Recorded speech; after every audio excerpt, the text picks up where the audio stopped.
Film start होते ही हमें कुछ साल पहले का वक्त को दिखाया जाता है, जहां पर बहुत सारे वर्कर्स एक माइन में काम कर रहे होते हैं। उन्हीं पर नजर रखने के लिए एक डॉक्टर भी वहीं पर होता है, जिसे एक आदमी बताने के लिए आता है कि काम के दौरान कुछ वर्कर्स को यहाँ पर रेडिएशंस महसूस हुई हैं। उन्हें ऐसा लगा कि शायद यहाँ पर बहुत सारे मात्रा में यूरेनियम है। यह बात पता चलते ही सभी बहुत खुश हो गए। बिना देरी किए उन्होंने यहाँ पर बड़ी बड़ी मशीनें लगवा डाली ताकि काम को जल्दी से किया जा सके। लेकिन देखने को मिला कि काम के दौरान वहाँ की जमीन अंदर समाने लग जाती है, यानी गार के अंदर जाने लग जाती है। जब डॉक्टर से रहा नहीं गया तो वो अपनी टीम को लिए उसी केव के अंदर जाने लग जाते हैं, यानी जमीन के नीचे की। तभी वहाँ पर उन्हें एक बहुत बड़े जानवर का स्केलेटन दिख जाता है। डॉक्टर जब उस चीज पर गौर करते हैं तो उन्हें पता चलता है कि ये कोई स्केलेटन तो बिल्कुल भी नहीं है, बल्कि ये तो सच में एक बहुत ही बड़ा जानवर है जो यहाँ पर बहुत ही आराम से सो रहा था। रोशनी पड़ने की वजह से ये जायंट जानवर जिंदा हो चुका था, जिसके बाद हमें यह भी दिखाया गया कि वो जायंट जानवर केव से निकलकर समुंदर के अंदर चला गया था। यहाँ से सीन को शिफ्ट करके जापान में हमें एक साइंटिस्ट को दिखाया जाता है जो कि फोन पर किसी से बात करते हुए तेजी के साथ कहीं जा रहा था। फोन पर बात करते हुए हमें पता चलता है कि जिस जगह से वो जानवर निकला था वहाँ से अर्थक्वेक होता हुआ यहाँ तक आ रहा है। इस साइंटिस्ट का उस जगह पर एक बहुत ही कीमती प्लांट होता है। वो कहने लग जाता है कि अगर ऐसा चलता रहा तो मुझे तो अपने प्लांट को खोना पड़ जाएगा। तभी वहाँ पर उसकी वाइफ आती है और वो अपने वाइफ और अपने बेटे फोर्ड को लेकर वहाँ से चला जाता है। वो अपने वाइफ से कहता है कि इस तरह के अर्थक्वेक के झटके जो आ रहे हैं ये मुझे कोई अच्छी बात तो बिल्कुल भी नहीं लग रही, इसीलिए तब तक तुम मेरे प्लांट के पास मेरे कुछ टीम के साथ ही रहोगी। यहाँ से अब हमें वही साइंटिस्ट एक लैब में दिखाया जाता है जो कि यह पता लगा रहा था कि असल में ये अर्थक्वेक के झटके आखिर आ कहाँ से रहे हैं, लेकिन किसी को भी कुछ भी पता नहीं चल पा रहा था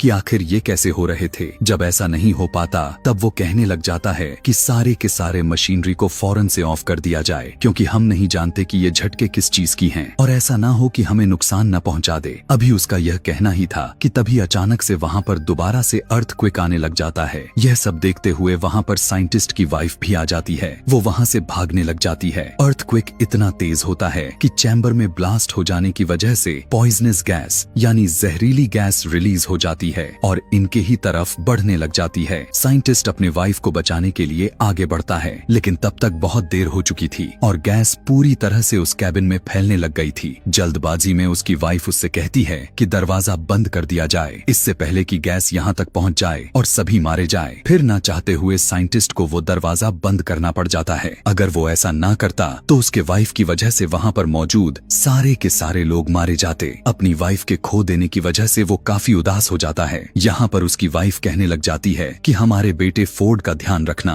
और इसी के साथ उस रेडिएशंस की वजह से वो पूरा का पूरा प्लांट तबाह हो जाता है। फोर्ड भी यही सब अपने ही स्कूल से देख पा रहा था। यहाँ से अब हमें 15 साल बाद का वक्त को दिखाया जाता है। फोर्ड अब एक आर्मी सोल्जर बन चुका था और कुछ मंथ के ट्रेनिंग के बाद वो अपने घर वापस आया था। पता चलता है कि वो अब मैरिड था। उसके वाइफ को कॉल आता है जिससे पता चला कि फोर्ड के वाइफ को पुलिस ने अरेस्ट कर लिया था। फोर्ड अपने डैड से नफरत किया करता था क्योंकि उसे लगता था कि उसकी मदर की डेथ उनकी ही वजह से हुई थी, लेकिन अपने वाइफ से कहने पर वो उनसे मिलने के लिए चला जाता है और वहाँ पर जाकर वो अपने फादर को पुलिस से छुड़वा लेता है। फिर वो दोनों घर आते हैं तो उसका फादर उससे कहने लग जाते हैं कि बेटा वो एक एक्सीडेंट नहीं था, बल्कि उसके पीछे कुछ रेडिएशंस थीं और सेम वही चीज हम अभी भी फील किए जा रहे हैं, और वो अभी इसलिए अरेस्ट हुआ था क्योंकि वो उसी जगह पर चला गया था जहाँ पर पुलिस उसे जाने से मना किया था। वो बताता है कि मेरे दोस्त ने भी वॉइस फ्रीक्वेंसी को नोट्स किया है, यानी वहाँ से एक बहुत ही अजीबो गरीब तरह के आवाजें आते हुए सुनाई दे रही हैं। इसीलिए मुझे वहाँ पर जाकर देखना होगा और यह साबित करना होगा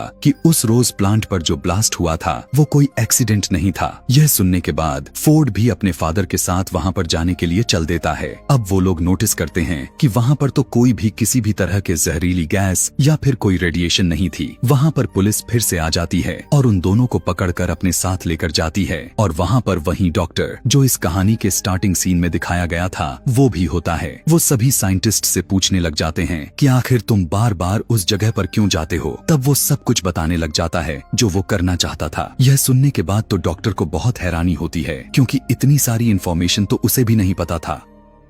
दरअसल वो वहाँ पर एक बहुत बड़ी पत्थर जैसे चीज पर एक्सपेरिमेंट्स किए जा रहे थे। अचानक से वो पत्थर हिलने लग जाता है। यही सब देखते हुए वे सभी उससे छेड़छाड़ भी करने लग जाते हैं। उस पर बिजली यानी उसके ऊपर इलेक्ट्रिकल शॉक देने लग जाते हैं। ऐसा होते ही वो पत्थर काफी जोर से टूट जाता है और उसके अंदर से एक बहुत ही बड़ा क्रिएचर निकलकर बाहर आ जाता है। दिखने में वो जानवर बहुत ही ज्यादा बड़ा था और लोगों पर बिजली जैसी चीज फेंके जा रहा था। फिर हम देख पाते हैं कि वो जानवर खुद को वहाँ से आजाद करवाकर प्लान से बाहर आ जाता है और वहाँ से उड़ जाता है। इस घटने के अगले दिन कैप्टन आकार यहाँ से डॉक्टर को जाने के लिए कहते हैं। डॉक्टर अपने साथ साइंटिस्ट और फोर्ड को भी ले लिया था, लेकिन पता चला कि इस इंसिडेंट के दौरान साइंटिस्ट काफी जख्मी हो चुका था। वहाँ पर जाकर उनका हेड उन्हें बताने लग जाता है कि ये क्रिएचर कोई आम क्रिएचर नहीं है। जब जमीन को रेडिएशंस होने लग गई तो ये समुद्र के गहराइयों में चला गया था ताकि ये वहाँ से अपने लिए एनर्जी को गेन कर सके। और ये बताते हैं कि हमारे कंपनी को भी उसी को ढूंढने के लिए बनाया गया था। वो आज तक नहीं मिला,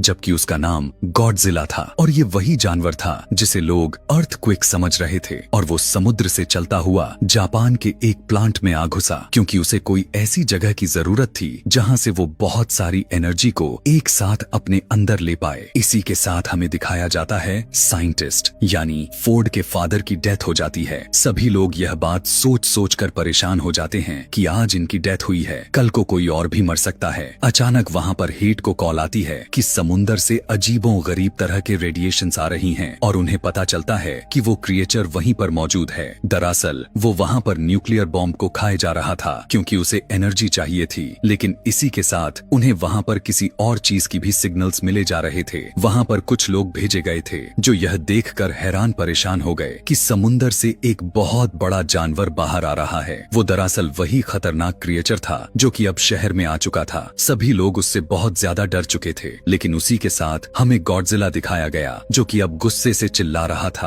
अगले दिन टीवी पर न्यूज में हमें दिखाया जाता है कि वो बड़ा सा क्रिएचर गॉडजिला से बचकर भाग चुका था। अब वो खतरनाक क्रिएचर समुंदर में जाकर और भी जानवर को अपने साथ ऐड कर रहा था। डॉक्टर की टीम मेंबर बताने लग जाती है कि हमें बहुत टाइम पहले 2 अंडे मिले हुए थे। एक अंडा में से जानवर निकलकर जापान के उसी प्लांट में चला गया था, लेकिन दूसरे अंडे के बारे में हमें कुछ नहीं पता कि उसका क्या हुआ था। उसे एक जगह पर सेफली तरीके से रखवा दिया गया था और जब कुछ आर्मी के साथ कुछ लोगों को वहाँ देखने के लिए भेजा जाता है तो वो देख पाते हैं कि उस अंडे में से वो भी जानवर भाग चुका था। पता चलता है कि ये दूसरा अंडा उसी खतरनाक क्रिएचर का था। वो उसमें से अब निकलकर किसी दूसरे शहर में जाकर वहाँ पर तोड़-फोड़ मचा रहा था। इन दोनों को अब पुलिस भी ढूंढने लग गई थी। फिर हमें दिखाया जाता है कि डॉक्टर टीवी पर दूसरे क्रिएचर की फुटेज को देख पा रहे थे। वहाँ पर वो नोटिस कर पाते हैं कि इस क्रिएचर के तो पर ही नहीं है जैसे पहले क्रिएचर के थे। रिसर्च करने पर उन्हें पता चला कि ये तो फीमेल है, जबकि पहला क्रिएचर मेल था।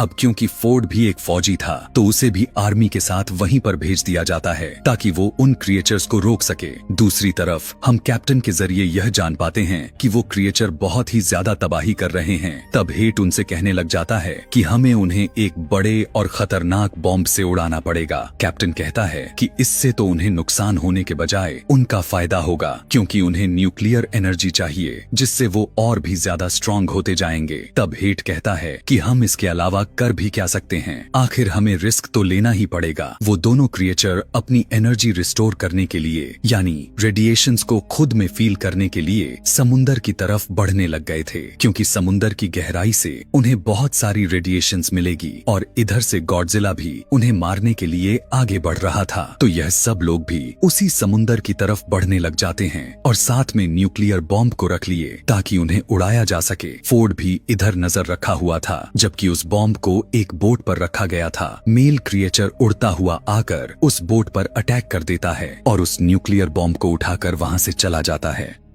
अब वो दोनों क्रिएचर्स उन बॉम्ब को लेकर वहां से दूर चले गए थे। उन्हें वो चीज मिल चुकी थी जिससे उन्हें बहुत सारे एनर्जी मिलने वाले थे। आर्मी और हेट का यह प्लान अब पूरी तरह से नाकामयाब हो चुका था। वो लोग सोचने लग जाते हैं कि हमसे कुछ नहीं होने वाला, इसीलिए शायद गॉडजिला ही है जो हम सबकी जान बचा ले। आगे हमें दिखाया जाता है कि वो उड़ने वाला क्रिएचर अब शहर में आकर बहुत ही ज्यादा तबाही मचाने लग जाता है, लेकिन तभी वहाँ पर गॉडजिला भी आ जाता है। आर्मी भी वहीं पर मौजूद थी कि तभी वो उड़ने वाला क्रिएचर गॉडजिला पर अटैक कर डालता है और ये लोग लड़ने लग जाते हैं। ये जायंट क्रिएचर्स बहुत ही बड़े थे और लड़ते हुए शहर के बहुत चीजें डिस्ट्रॉय कर रहे थे, इसीलिए अपनी जान बचाने के लिए सभी पीछे हट जाते हैं। यहाँ पर इनमें से सिर्फ मेल क्रिएचर ही था, इसीलिए गॉडजिला इससे आसानी से लड़ पा रहा था और वो उसे मारने ही वाला होता है कि तभी पीछे से फीमेल क्रिएचर आकर गॉडजिला पर अटैक कर देती है और अब गॉडजिला इन दोनों मेल फीमेल क्रिएचर्स से अकेला ही लड़ रहा था। यहाँ पर उन दोनों को मार पाना गॉडजिला के लिए मुश्किल बढ़ती जा रही थी।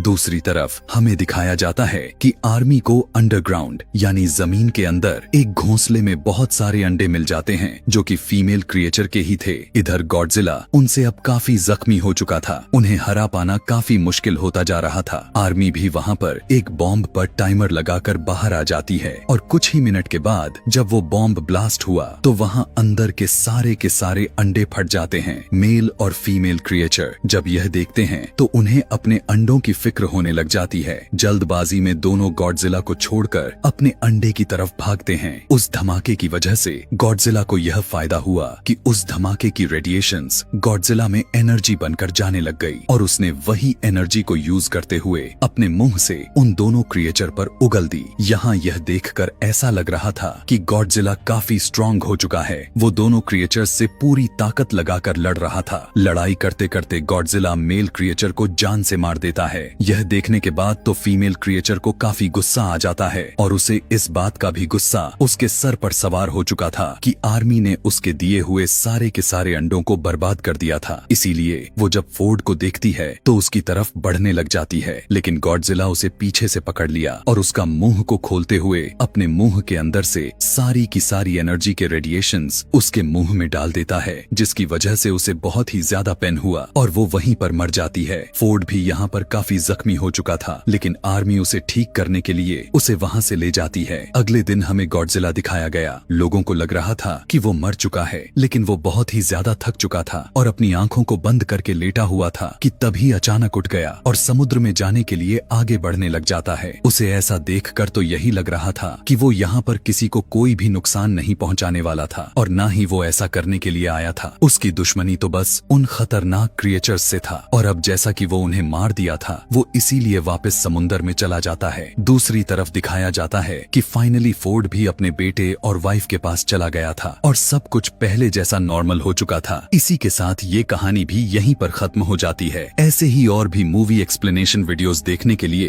कमेंट में नेक्स्ट लिखना ना भूलें। Thanks for watching.